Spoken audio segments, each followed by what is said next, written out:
In these difficult and uncertain times, I know a lot of us have had our routines affected. We're not used to being home all this time, and after a while, you're just straining for things to do. Oh, I know we're all believing that we're going to sculpt our bodies into hard machines. We're going to read every book that's on our shelves, maybe write a few of our own, and some of us will. But you can't do that every day. It's going to get draining on you. And in desperate times, you may find that you are tempted to go to the darkest places. A place where human life and happiness is a foreign concept, where hope is drained from you.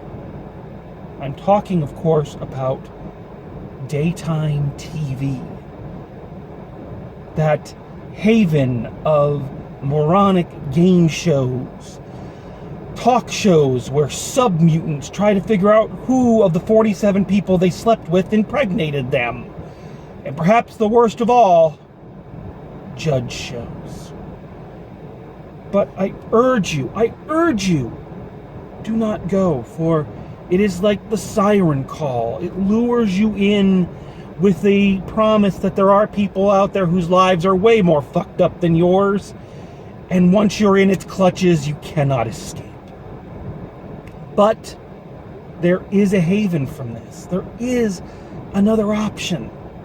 Why not retreat to that time-tested, reliable source of good, clean entertainment? Soap operas.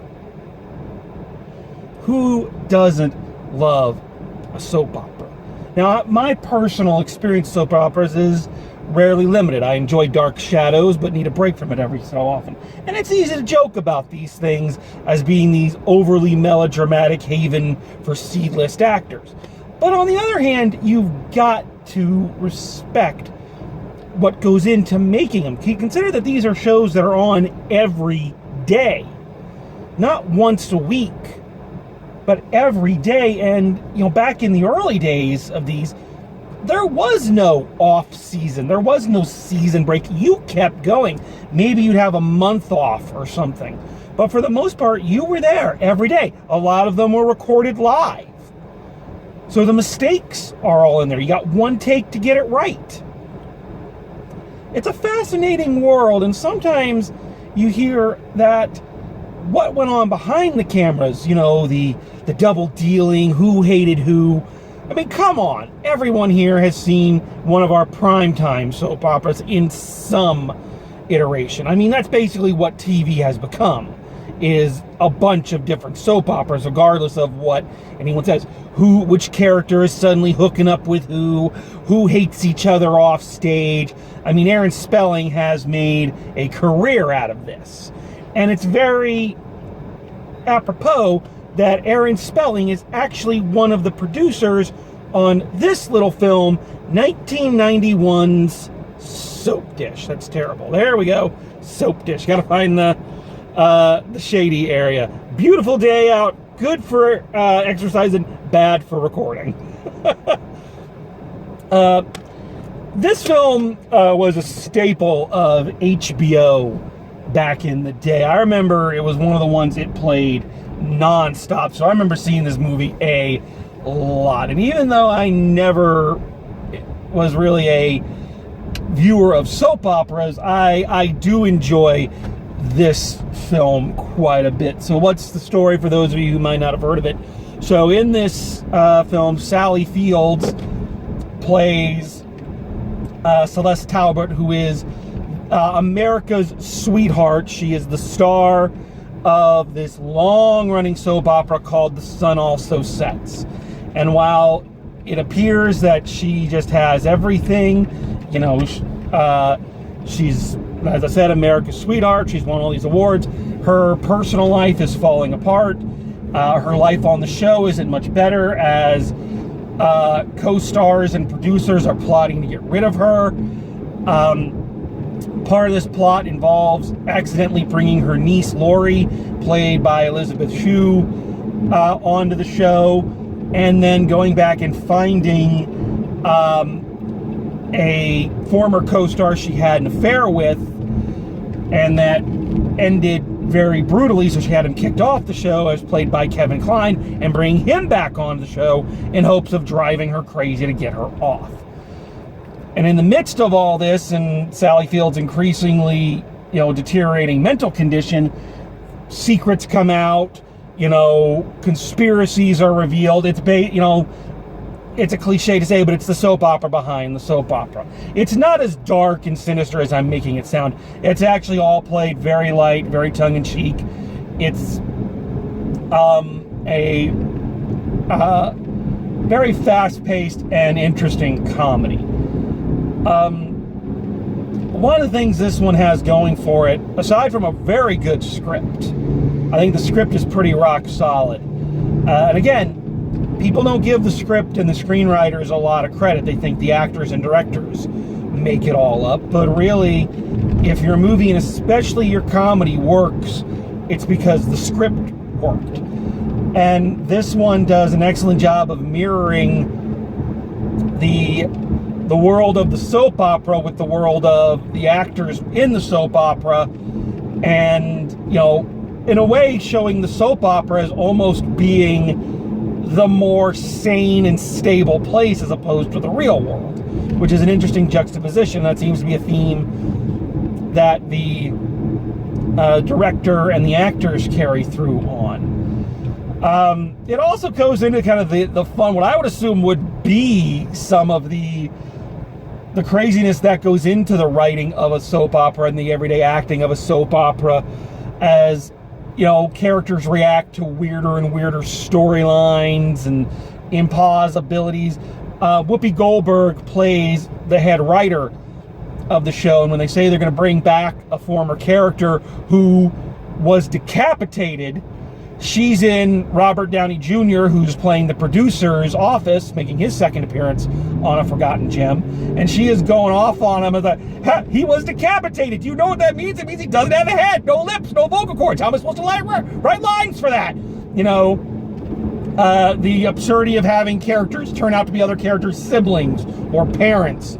It has a great time with how it must feel to kind of be in that very pressure-filled world of the soap opera. I don't know if it's still that pressure-filled, but I assume at the time, when soap operas were kind of at their peak, that it would measure up.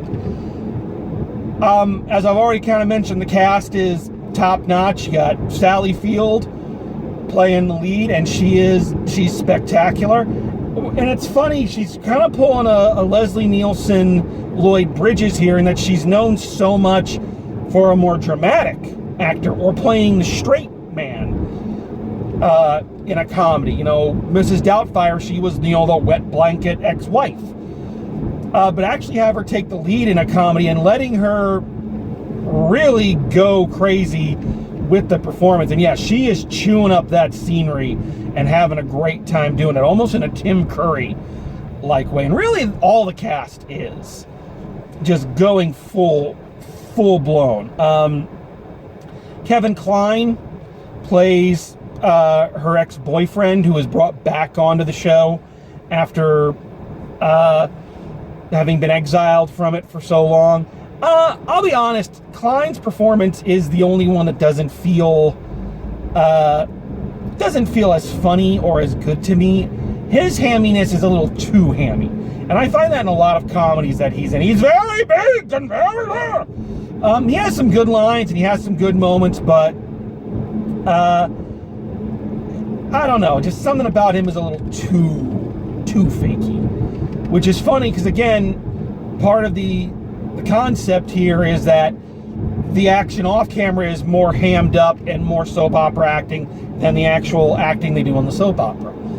Whoopi Goldberg, as the head writer and Sally Field's best friend, does an outstanding job. She's more of the straight man. She's got a lot of great comedy lines, but she delivers her in a much more reserved, straight-faced, sarcastic way. She's not out there kind of exploding as much as some of the other characters. There's a great scene where Sally Field is breaking down on set and rattling off this long web of lies and deceit and just foolishness that she's done to the people in her life. And Whoopi Goldberg is over there going, now why can't I write shit like this? Elizabeth Shue plays Sally Field's niece, Lori, who becomes kind of a new ingenue on the soap. Elizabeth Shue is one of those actors, and even she jokes about it, who I'm not sure why she kind of fell out of favor with Hollywood. She was a lovely young woman. She was a very talented performer. But it seems odd that after the 80s and into the early 90s, she just kind of vanished for whatever reason. And she holds her own here. She's in there with some heavyweights, and maybe it was because Elizabeth Shue was mostly known for younger parts, teenage parts, and trying to make that transition from younger roles into adult roles is always difficult. But she's very good here. I like her. It took me a long time to realize who she was when I was younger. I didn't realize she was the girl from The Karate Kid. Kathy Moriarty, also making her second appearance on Drive Home Reviews, plays Montana Moorhead, the up-and-coming star who is kind of the Lady Macbeth behind these plans to get Sally Field off the soap opera. And man, she is awesome. She is psychotic and just she's using her larger frame, her husky voice to just the greatest use. She actually credits this as her favorite movie that she's done, and it's easy to see why. She is just having so much fun playing the soap opera villain in real life. Again, Robert Downey Jr. is kind of the spineless producer. Teri Hatcher, this is one of her first films before she really hit big in Lois and Clark, The New Adventures of Superman, and then faded into obscurity. And then hit big with Desperate Housewives, and then faded into obscurity, and now does guest spots on Supergirl. Not much to say about this, it's just that Teri Hatcher is in this.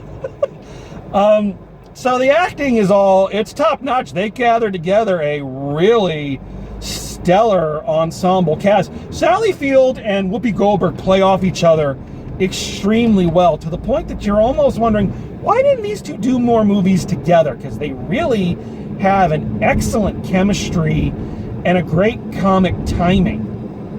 And again, that's not easy to do, but they're both very talented actors, Oscar winners, both of them. I don't know if they were, if I can't remember if Whoopi Goldberg had won her Oscar yet by this point, whatever year Ghost came out. But yeah, it's a great comedy cast, very tight, and again, I love the juxtaposition of the soap opera world almost being more logical than the real one. Is this film perfect? I'm going to have to say no. At the time, I would have said it's pretty damn close. But viewing it through fresh eyes and modern eyes, you have to kind of relent that it is not. Because it is dated. And it's dated not so much in the hairstyles or the color palette, all of which is very dated. Very late 80s, early 90s. But that aspect of the dating is not the problem. That actually is part of the charm.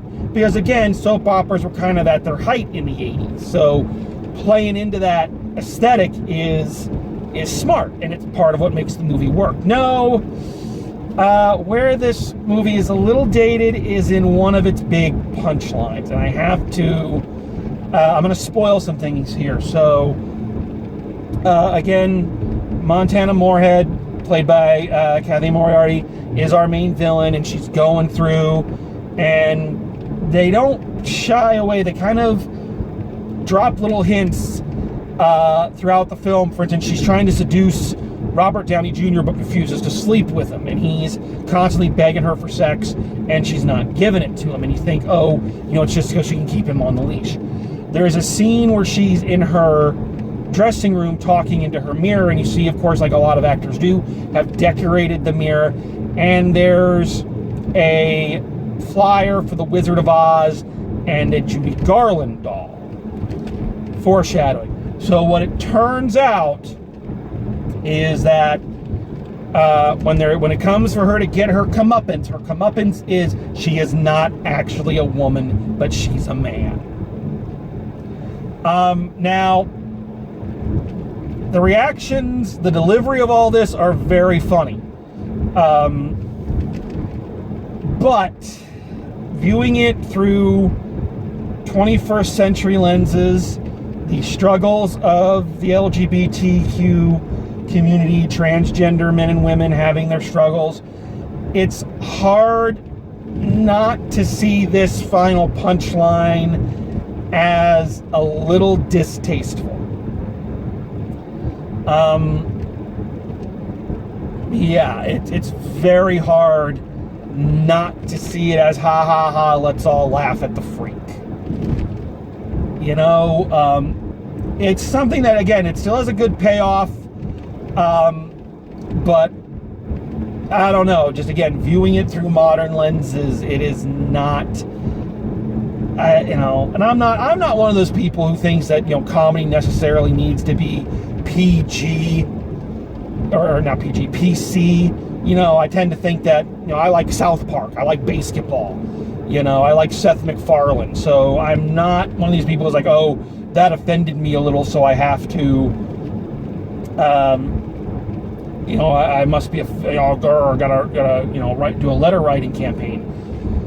But there's a distinct difference between just kind of saying something to make you uncomfortable to get a laugh and treating somebody as a punchline and as a freak, that this is so out there that we should laugh at it, and it's, oh, of course she is, because she's mannish and has a raspy voice and all that. I'm possibly overanalyzing, but it's just one of those problems when you view older films. It doesn't ruin the movie for me. I'm fairly able to distance myself and do the it was that time, it was that place kind of thing, but I would understand if it kind of makes people twinge a little bit when that happens. But minor issue in an otherwise really well done comedy. Probably the funniest part of this movie is towards the end, when the stress between the characters is at its breaking point and they're all demanding that the other person get written off the show. They do a live episode wherein they're going to learn who's leaving and who's staying, and the characters doing the typical we're live, so mistakes happen. Kevin Kline not wearing his glasses so he can't read the teleprompter. Sally Field just starting to ad-lib and all of them going along with it. It's an incredibly well done bit at the end. It's a perfect climax to the film proper. So, a little dated, but I still think a funny film. And if you're inside and you're just in that mood that you need to laugh, I think this is a good one to go back and revisit. So if you've got the time, check it out. Lord knows it's better than what's on actual daytime TV these days. So, that's Soapdish. Hope everybody is staying healthy. Hope everybody is staying well. Keep calm and carry on, and we're going to get through this. And as always, drive safe, and I will see you at the movies.